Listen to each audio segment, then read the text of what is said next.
जय माता दी। आज मैं एक बहुत प्यारा सा करवा चौथ का गीत सुनाने जा रही हूँ। अगर अच्छा लगे तो लाइक शेयर सब्सक्राइब जरूर करिएगा और कमेंट करके बताइएगा कि हमारा गीत आप लोगों को कैसा लगा। जय माता दी। करेले पूजनिया तुहार हे भोले बाबा, अमर रह हमरो सुहाग हे गौरा मैया, अमर कर हमरो सुहाग। करेले पूजनिया तुहार हे भोले बाबा, अमर कर हमरो सुहाग हे गौरा मैया, अमर कर हमरो सुहाग हे गौरा मैया, अमर कर हमरो सुहाग। मथवा पे बिंदी रहे बाले रहे गजरा, मथवा पे बिंदी सज बाले रहे गजरा, बाले रहे गजरा हो बाले रहे गजरा। सिंदूरा से भरल रहे मांगे हे गौरा मैया, करिले पूजनिया तुहार हे गौरा मैया, करिले पूजनिया तुहार। सिंदूरा से भरल रहे मांगे हे गौरा मैया, करिले पूजनिया तुहार हे गौरा मैया, करिले पूजनिया तुहार।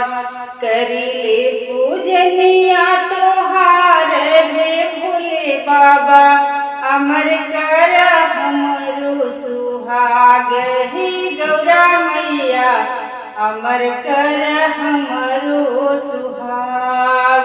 ओठवा पे लाली सजे अंग में लाल साड़ी, ओठवा पे लाली सजे अंगवा में लाल साड़ी, अमर रह सजना हमारे हे गौरा मैया, करिले पूजनिया तुहार हे गौरा मैया, करिले पूजनिया तुहार।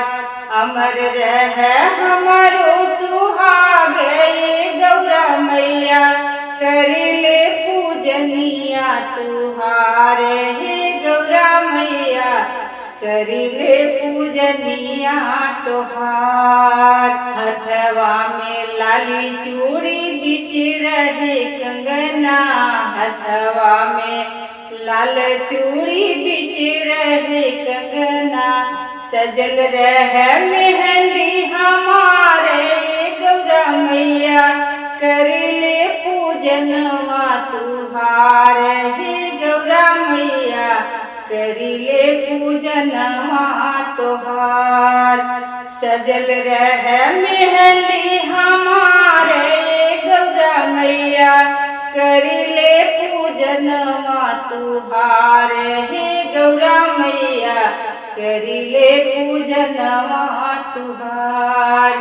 करिले पूजनवा तुहार हे भोले बाबा, अमर रह हमरो सुहाग हे गौरा मैया, अमर कर हमरो सुहाग। गोड़वा में पायल बिछुआ और से महावर, गोड़वा में पायल बिछुआ और से महावर।